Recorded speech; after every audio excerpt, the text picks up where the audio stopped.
Hello बच्चों, welcome to my channel. आज पढ़ेंगे क्लास 9th के प्रश्नावली 1.1 को। देखिए, पहला क्वेश्चन क्या बोल रहा है कि क्या शून्य एक परिमेय संख्या है? क्या इसे आप पी व क्यू के रूप में लिख सकते हैं, जहां पी और क्यू पूर्णांक है और क्यू नॉट इक्वल टू 0 है। चलिए क्वेश्चन को एक एक करके समझते हैं। पहला क्वेश्चन क्या बोल रहा है कि क्या शून्य एक परिमेय संख्या है। पहले इसको देखना है। इसमें क्वेश्चन में दो पार्ट है। पहला पार्ट है क्या शून्य एक परिमेय संख्या, क्या इसे आप पी व क्यू के रूप में लिख सकते हैं, जहां p और q पूर्णांक है और q नॉट इक्वल टू 0 है। देखिए, सबसे पहला लिख सकते हैं, पहला पार्ट को सॉल्व कीजिए। क्या शून्य एक परिमेय संख्या है, तो आप आंसर में लिख सकते हैं कि हाँ शून्य एक, लिख सकते हैं हाँ शून्य एक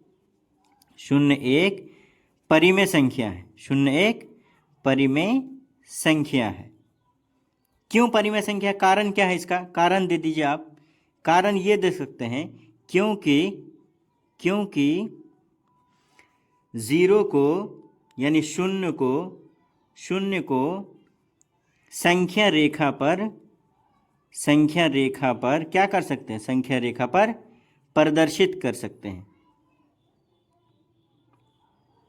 संख्या रेखा पर इसे क्या कर सकते हैं? प्रदर्शित कर सकते हैं। समझ में आ रहा बात?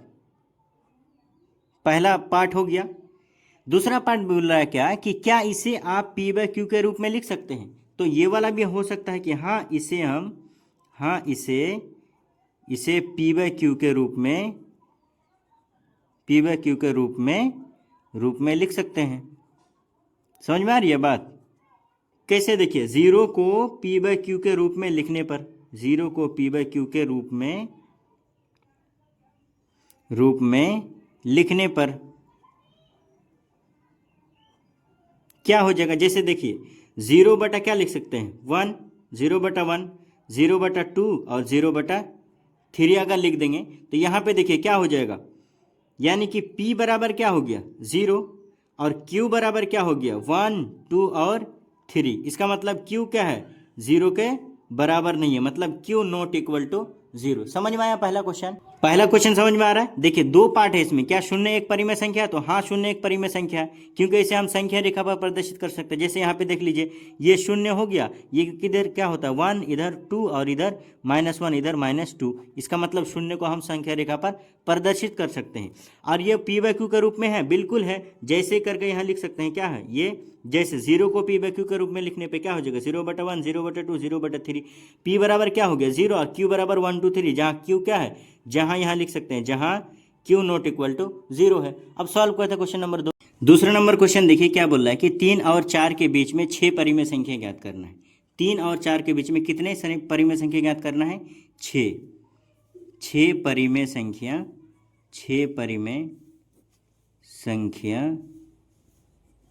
ज्ञात करना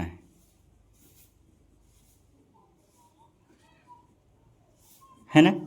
तो इसलिए आप लिख सकते हैं क्या कि इसलिए कितना? 6 + 1 बराबर कितना हो जाएगा? 7।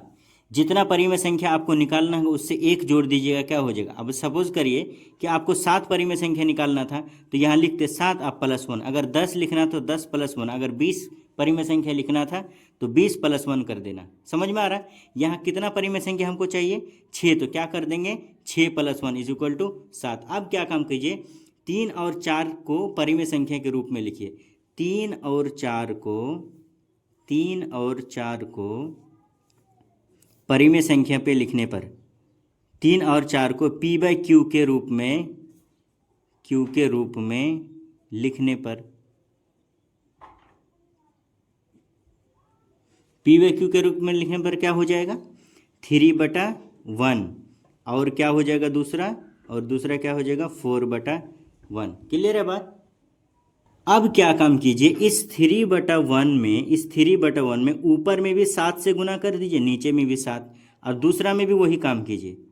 इसमें भी 4/1 है ना, इसमें भी 7 से गुना कीजिए और इसमें भी 7 से गुना कीजिए। यहाँ पे हम लिख सकते हैं क्या कि अंश और हर में 7 से गुना करने पर, 7 से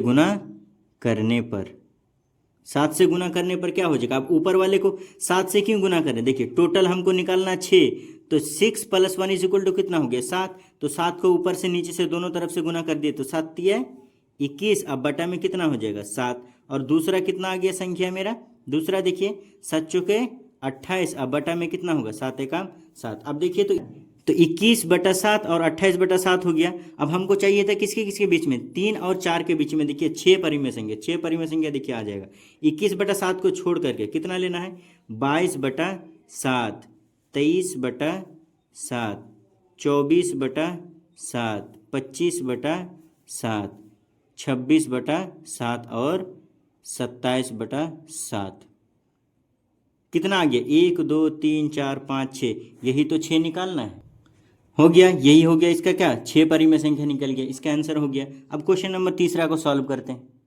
क्वेश्चन नंबर तीसरा भी सेम टू सेम दूसरा ही की तरह क्या बोल रहा है कि 3/5 यानी 3/5 और 4/5 के बीच 5 परिमेय संख्या निकालना है। कितने परिमेय संख्या, देखिए कितना निकालना, 5 परिमेय संख्या निकालना है। 5 परिमेय संख्या निकालना है। अभी क्या सीखा है तो इसमें हम लिख सकते हैं क्या है, तो इसलिए क्या लिख देंगे 5 + 1, जितना निकालना है उससे एक मान लेना। अगर 10 निकालना है तो 10 + 1 कर देते। तो 5 + 1 = कितना हो गया 6।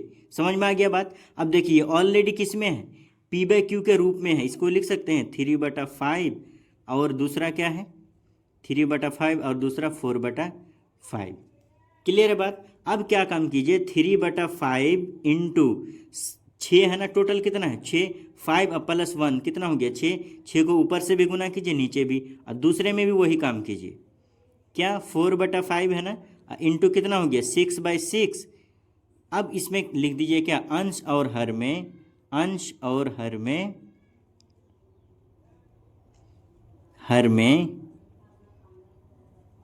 6 से गुना करने पर, 6 से गुना करने पर, अंश और हर में 6 से गुना करने पर कितना हो गया 6 × 18, 5 × 6 30, और दूसरा क्या निकल गया, दूसरा 6 चौके 24 अब बटा में 30 निकल गया। क्लियर है बात। अब इस दोनों के बीच में कितना हमको चाहिए 5 परिमेय संख्या चाहिए। तो देखिए 5 परिमेय संख्या आ तो गया। देखिए 18/30 को छोड़ करके तो 18 बाद क्या होता है 19/30। अब उसके बाद 20/30, उसके बाद कितना हो जाएगा 21/30, और उसके बाद 22/30, और उसके बाद 23/30।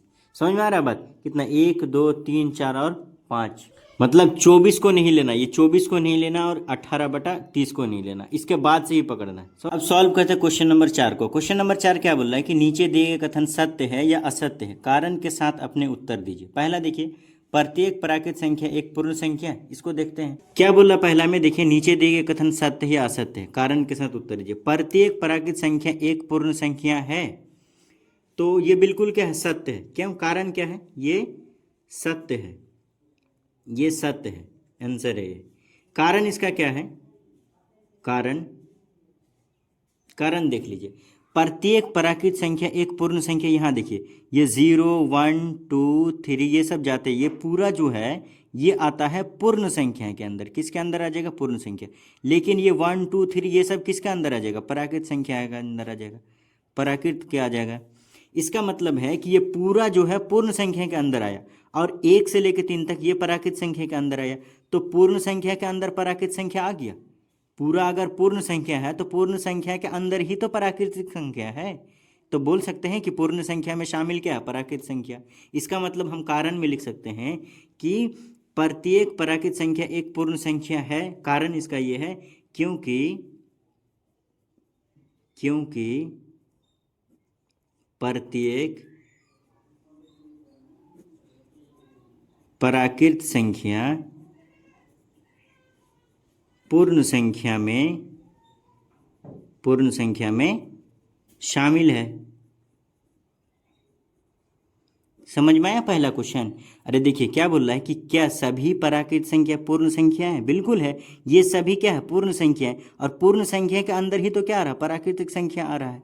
इसका मतलब है कि पूर्ण संख्या के अंदर क्या हो जाएगा, प्राकृत संख्या, तो पहला कथन क्या हो गया, सत्य हो गया।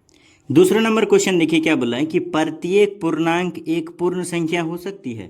देखिए क्वेश्चन नंबर दूसरा में हम लिख सकते हैं आंसर इसका, ये बिल्कुल क्या हो जाएगा, असत्य हो जाएगा। क्या हो जाएगा, असत्य हो जाएगा। क्यों असत्य होगा, इसका कारण क्या है, असत्य होने का कारण देखिए हम कारण लिख सकते हैं। कारण पहले हम आपको समझा देते हैं। देखिए पूर्णांक किसे बोलते हैं, जैसे 0 हो गया ना, 0 इधर लिखते हैं -2 -1 0 1 2 3। देखिए यहाँ से यहाँ तक ये पॉजिटिव, ये हो जाएगा प्राकृत संख्या, ये क्या हो जाएगा, प्राकृत संख्या। अगर 0 ऐड हो गया तो ये हो गया पूर्ण संख्या, समझ में आ रहा है। लेकिन अगर माइनस भी ऐड हो गया तो ये टोटल हो जाएगा, कि यहाँ से यहाँ तक ये टोटल हो जाएगा पूर्णांक। क्या हो जाएगा, पूर्णांक हो जाएगा। समझ में आया बात। इसका मतलब है कि चाहे माइनस हो, चाहे प्लस हो, चाहे जीरो हो, सब किसके अंदर आता है, पूर्णांक के अंदर आता है। लेकिन क्वेश्चन क्या बोल रहा है कि प्रत्येक पूर्णांक एक पूर्ण संख्या हो सकता है, बिल्कुल नहीं हो सकता। क्योंकि इसका लिख देंगे क्या, क्योंकि पूर्णांक में क्या आता है, ऋणात्मक आता है।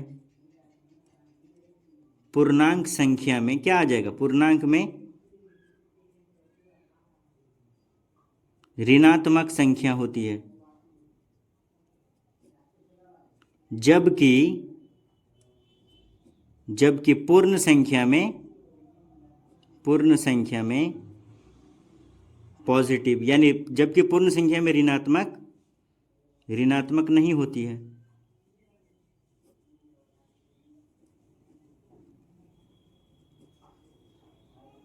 क्लियर है बात, समझ में आ गया। दूसरा समझ में आ गया। देखिए प्रत्येक पूर्णांक एक पूर्ण संख्या है, ये बात बिल्कुल असत्य है। क्यों असत्य है, देखिए 1 2 3 ये सब क्या हो जाएगा, प्राकृत संख्या। लेकिन अगर 0 ऐड हो गया तो पूर्ण संख्या हो गया। अब पूरे को बोल देंगे पूर्णांक, इसका मतलब पूर्णांक के अंदर प्राकृत संख्या भी आता है और पूर्णांक के अंदर पूर्ण संख्या भी आता है। लेकिन ये क्वेश्चन में बोल रहा है क्या कि प्रत्येक पूर्णांक एक पूर्ण संख्या हो सकता है, ये तो पूर्ण संख्या में आ ही नहीं रहा। इसका मतलब है कि प्रत्येक पूर्णांक, देखिए कारण क्या लिख दीजिए, प्रत्येक पूर्णांक एक पूर्ण संख्या में नहीं आता है। इसलिए कारण क्या लिख दिया, क्योंकि पूर्णांक संख्या ऋणात्मक होती है जबकि पूर्ण संख्या ऋणात्मक नहीं होती है। पूर्ण संख्या कैसा होगा, पॉजिटिव होगा। अब सॉल्व करते तीसरे नंबर को। देखिए क्वेश्चन नंबर 4 का तीसरा नंबर क्या बोल रहा है कि प्रत्येक परिमेय संख्या एक पूर्ण संख्या होती है। बिल्कुल ये असत्य है। क्यों असत्य है, कारण देखिए असत्य है। इसका कारण ये है, कारण क्या दे सकते हैं इसका, हम कारण ये लिख सकते हैं कि परिमेय संख्या कई अन्य प्रकार की हो सकती है, कई अन्य प्रकार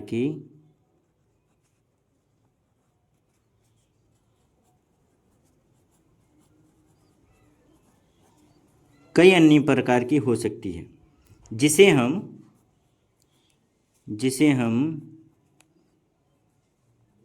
पूर्ण संख्या के रूप में प्रदर्शित नहीं कर